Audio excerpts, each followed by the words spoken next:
एक कोई भी हमेशा रिकॉर्ड कर लिया करिए प्लान बी के तौर पे, कोई बात नहीं। अभी भी क्या हुआ, मैं कर रहा था इसमें, उसने अलाउ नहीं किया, बोला कि होस्ट अलाउ करे। क्या करते हैं ना, कल जूम का ये बाय कर लेते हैं, कल ही प्रॉब्लम सॉल्व कर देते हैं।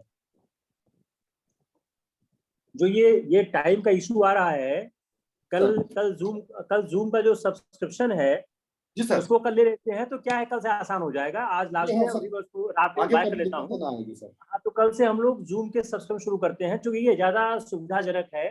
फिर इसको यूट्यूब पे लोड कर देंगे। तो मेरे ख्याल से आज का जो आपने किया उसको लोग करते हैं पहले, फिर क्योंकि उनका कहते हैं प्रशांत मिश्रा ने उनका किया था रिकॉर्ड, प्रोफेसर गुप्ता का। मैंने रिकॉर्ड करने की कोशिश की, लेकिन शायद हुआ होगा, मैं चेक कर बताता हूँ आपको।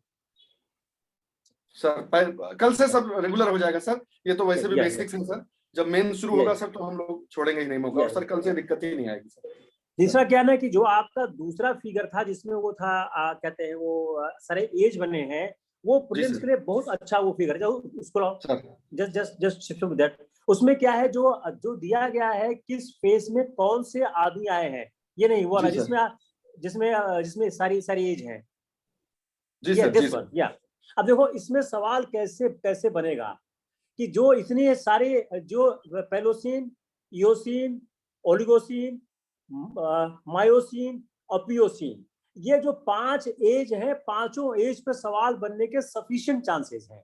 मान लो सवाल बन गया कि फर्स्ट वेल किस एज की है, पेलोसिन, इयोसिन, ओलिसिन, मायोसिन। अगर मैं इसमें देखूं तो सबसे ज्यादा इंपॉर्टेंट सवाल कौन सा, वेल का वाला है और ये ह्यूमन का है। क्योंकि बाकी जो ये ह्यूमन का और मंकी का है ये ट्रांसफॉर्मेशन है, लेकिन आदमी का और वेल का एक्सक्लूसिव है। तो आप ये समझने की कोशिश करें कि कैसे सवालों का स्ट्रक्चर होता है। देखिए माइंडलेस पढ़ने से काम नहीं होगा, माइंड अप्लाई करना पड़ेगा। तो इसी आप अगर फिगर को देखें तो दो आप अगर याद करेंगे तो 75% चांस है कि सवाल इसमें आएगा, फर्स्ट वेल और फर्स्ट मॉडर्न ह्यूमंस। वो मैं क्यों बोल रहा हूँ कि आप देखिए ओलिगोसिन, माइलोसिन, अपिलोसिन, ये क्या है, एक ट्रांसफॉर्मेशन टुवर्ड्स मैन है। तो जो फर्स्ट मंकी से फर्स्ट मॉडर्न ह्यूमंस है, ये ट्रांसफॉर्मेशन फेज है। लेकिन जो फर्स्ट वेल है ये एक्सक्लूसिव है, फर्स्ट हॉर्स है ये एक्सक्लूसिव है। तो 3 सवाल बनने के चांसेस ज्यादा हैं इन कंपैरिजन टू ऑल की। सबसे बेहतर तो जो बनेगा फर्स्ट वेल का बनेगा, क्योंकि वेल के बारे में सवाल मैंने फिल्म से देखा नहीं है। दूसरा बनेगा फर्स्ट ह्यूमन का, थर्ड बनेगा हॉर्स का। जो बीच के तीनों है, first monkey, first apps, first homicide, इसके चांसेस कंपैरेटिवली कम है। जीरो तो चांस किसी के नहीं होते हैं, बट कंपैरेटिवली कम है। तो how you look towards the whole system, how you remember the things, आप ये समझने की कोशिश करो कि जो ये चार्ट बहुत अच्छा चार्ट है। फिर आप नीचे आओ, आप देखो जो मिलियन ईयर्स हैं इसमें क्या क्या ट्रांसफॉर्मेशन हुआ है। तो जो उसमें ये ट्राइसिक है, जो ट्राइसिक है देखो ये फिर मॉडल दिख रहा है। तो जो फर्स्ट बर्ड, जो फर्स्ट बर्ड्स कब आ रही है, तो ये जो अब आप इस चार्ट को आप कई बार देखो, इस चार्ट से आप समझने की कोशिश करो किस तरह से सवाल बनते हैं। सवालों का जो फॉर्मेशन है वो बहुत बड़ा आर्ट है। आप लोगों का जो फिल्म्स रुक रहा है उसमें एक मेक रीजन क्या है, आप लोग सवालों के फॉर्मेशन नहीं समझ पा रहे हो। देखो सिर्फ पढ़ने से सिलेक्शन नहीं होगा, पढ़ना एक पार्ट है, वो हम लोग सब कोशिश कर रहे हैं। सिर्फ पढ़ने से नहीं होगा, एक स्मार्ट स्टडी से अपना काम होगा। जो मैं गाइड तो शौर्य के पढ़ाए पोर्शन से 4, 5, 6 सवाल 100% मिलेंगे, इससे कम नहीं मिलेंगे। लेकिन वो सवाल आप सही कर जाओ, दैट्स द मेन आर्ट। अगर वो आपने शौर्य की दी 4, 5, 6 सवाल कर लिया, आपका प्रीलिम्स हो गया है। क्योंकि आप लोगों के गैप ज्यादा हो नहीं रहे हैं। ज्योग्राफी पिछले बार उतनी अच्छी नहीं हुई थी, जिस तरह ज्योग्राफी की आ रही है इस तरह ज्योग्राफी नहीं हुई थी। बहुत बेसिक ज्योग्राफी आप लोग पढ़ाई गई थी, और बाद में जो ज्योग्राफी, जो इवन आई एम सरप्राइज कि ज्योग्राफी वाले इसमें ज्यादा बोल क्यों नहीं रहे हैं। जिनका ऑप्शन ज्योग्राफी, उनको तो सब जानना चाहिए ना, उनमें किसी का जवाब नहीं आ रहा है। दैट्स अगेन सरप्राइजेस टू मी।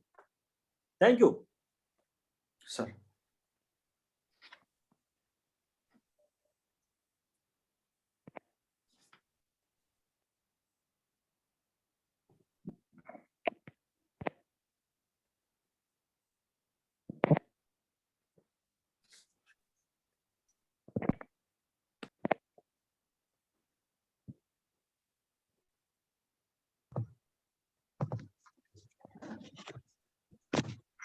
हाँ तो से बंद कर देता हूँ।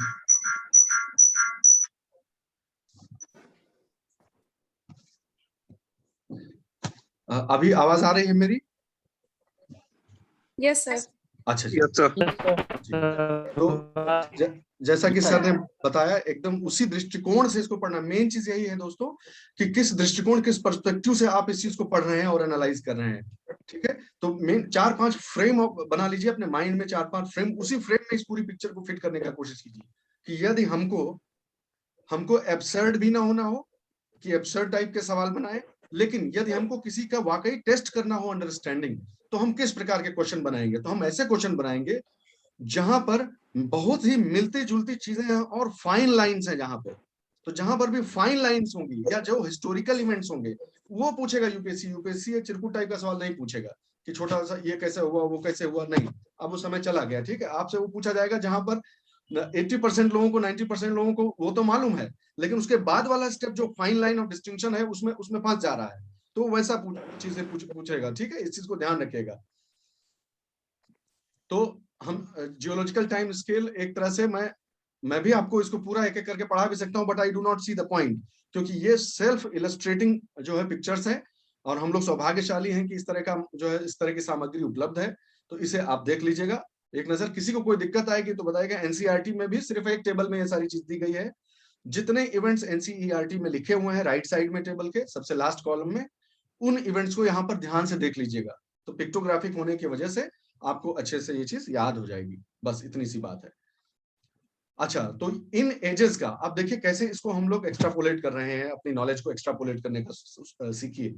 ये जो हमने पढ़ा कि इतनी एजेस होती हैं, ठीक है, मेसोजोइक, पैलियोजोइक और आगे चलकर पूरा, और फिर उनको डिवाइड किया जाता है इन सब में, फिर इनको डिवाइड किया जाता है इन सब में, इस तरह से। ये सारे जो टाइम पीरियड्स हैं, इनमें दो तरह के, मैंने आपको बताया कि दो तरह से सीखना है इसको। एक थी जंतु जानवर कैसे इवॉल्व हुए, और एक थी धरती के फॉर्मेशन। क्योंकि हम अभी ज्योग्राफी पढ़ रहे हैं, इसलिए अर्थ के फॉर्मेशन पर उसका क्या प्रभाव पड़ा, इस पर हम थोड़ा सा समय और देंगे। ठीक है, देखिए इधर, ये एक बहुत ही अच्छी वेबसाइट है। मैं आपको एनकरेज करता हूं कि फ्री टाइम में, जब आपका पढ़ाई करने का इच्छा ना हो, तब इस मैक्रोस्ट्राट में जाइएगा। मैक्रोस्ट्राट में क्या है कि ये इस तरह से उसने बताया हुआ है कि इन सभी एराज में, प्री कैम्ब्रियन से लेकर आगे तक, अभी तक जितने भी एरा हैं, उनमें वर्ल्ड में अलग अलग रॉक फॉर्मेशन कैसे हुआ है। तो ये हुआ टाइम स्केल का, लैंड फॉर्म्स के इवोल्यूशन पर क्या इफेक्ट पड़ा है, लैंड फॉर्म्स कैसे इवॉल्व हुए हैं। ठीक है, इसमें कुछ जानने की जरूरत नहीं है, सिर्फ आपको एक बार दिखाना चाहता था कि इस प्रकार से लैंड फॉर्म्स का भी डिस्ट्रीब्यूशन जो है वो अफेक्ट हुआ है, अलग अलग समय पे अलग अलग टाइप का हुआ है। अभी हम विशेष रूप से इसको भारत के परिप्रेक्ष्य में देखेंगे। ठीक है, देखिए इंडियन पर्सपेक्टिव में पहली चीज आपको जानने की जरूरत यह है, आप जानते ही हैं कि इंडियन प्लेट जो है बहुत पहले जो है उससे टूट के अलग हो गई थी, और फिर वो ऑस्ट्रेलियन प्लेट से, और फिर वो इधर यूरेशियन प्लेट की तरफ जो है वो मूव कर रही है, और अभी भी मूव कर रही है।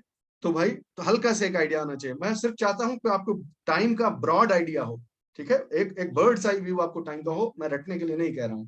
तो आपको मालूम होना चाहिए भाई कि कितने समय में कहाँ कहाँ धरती पहुंची है, और फाइनली सेटल हो जब वो लड़ी है तो वो कितने समय पहले वो लड़ी है। ठीक है, आखिर यूरेशियन प्लेट से। आज भी यह प्रोसेस जारी है। आप सभी जानते होंगे कि इस प्रोसेस के ही फलस्वरूप हिमालय की उत्पत्ति मानी जाती है, इन दो प्लेटों के जो है। और जितने भी अर्थक्वेक्स वगैरह इस रीजन में आते हैं, उनमें से बहुत सारे अर्थक्वेक्स जो है वो इसी इंडियन प्लेट और यूरेशियन प्लेट के आपस में घर्षण से जो है उसकी उत्पत्ति मानी जाती है।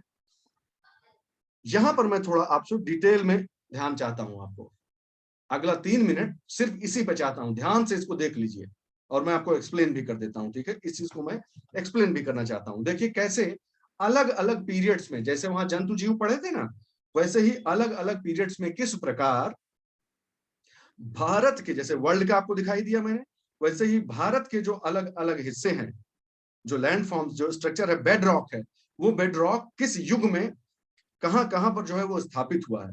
ये बहुत ही मैं कहूंगा बहुत ही मजेदार चीज है, और इसको आपको जानना चाहिए, क्योंकि इसका एक इम्प्लीकेशन भी है। मैं आपको ईमानदारी से बताता हूं, यदि यह चीज आप ठीक से समझ लेंगे, इसका बेड रॉक सिस्टम जो है वो अगर अच्छे से हम समझ लें, तो फिर आगे का जो है ना वो बहुत आसान हो जाता है समझना। मैं बताऊंगा मैं क्या कहना चाह रहा हूँ। एक बार बेड रॉक पहले आप अच्छे से देख लीजिए। देखिए इस चीज को हम एनालाइज करते हैं जल्दी से। तो कौन सा, ब्लैक कलर का पहले लेता हूं मैं। अब देखिए आप, सबसे पहले चलते हैं आर्कियन सिस्टम में। आर्कियन यानी सबसे पुराना, जो सबसे पुराना सिस्टम है देखिए कहाँ कहाँ पर है। सबसे पुराने समय की जो रॉक्स हैं, बेड रॉक्स हैं, वो कहाँ कहाँ पर है देखते जाइए। ये देखो एरिया जो है ये आर्कियन सिस्टम का है, आर्कियन के टाइम का है। ये जो एरिया है ये आर्कियन टाइम का है, सबसे पुराना, ठीक है। उसके बाद जो है वो प्रोटेरोजोइक। अभी लोअर अपर में इसमें समझ मत जाइए, सीधे समझिए प्रोटेरोजोइक, जो गुलाबी जैसा है और जो पर्पलिश है वो जो है प्रोटेरोजोइक। जब पहले पहले जो है जो जीवन जिस रूप में आज हम देखते हैं उसमें सबसे सरलतम टाइप के जीवन की जो प्रारंभ था प्रोटेरोजोइक एरा में। तो वो कहाँ है, वो देखिए ये है, ये है, ये है। ये उस समय की चट्टानें यहाँ पर पाई जाएंगी आपको। बेडरॉक सिस्टम जो बने हैं वो उस समय के हो गए, ठीक है। यहाँ है और यहाँ है। उसके ऊपर आएंगे पैलियोजोइक। पैलियोजोइक जो है वो इस कलर से जो है वो डिफाइंड है। तो ये पैलियोजोइक के छोटे छोटे पैचेस देखिए कहाँ है, यहाँ है, ये पैलियोजोइक हो गया, ठीक है। इसी प्रकार यहाँ पैलियोजोइक हो गया।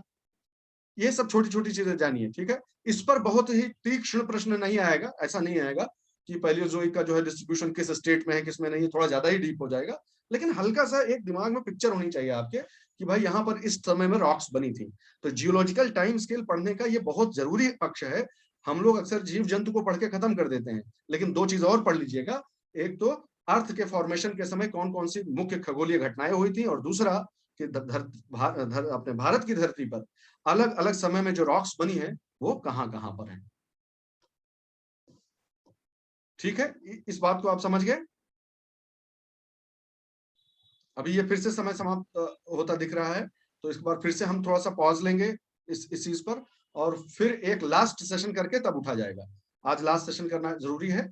थोड़ा सा अर्थ का इंटीरियर स्ट्रक्चर भी मैं आपको एक बार इंट्रोड्यूस करना चाहता हूँ, वो भी आप जान लीजिए, उसके बाद हम लोग उठा जाएगा, ठीक है। तो इसके बाद मैं जो है 2 ही मिनट में नया सेशन चालू करके आपको, शायद इसी लिंक से हो जाता है ना, मैं सही बोल रहा हूँ क्या, जरा जवाब दीजिएगा। जी Yes, सर, sir. इसी अच्छा, लिंक से इसी हो लिंक से जाता होता है, है। तो हम तुरंत तो करते हैं और तुरंत चालू कर देते हैं, ठीक है। Okay okay sir. Okay sir. Okay sir.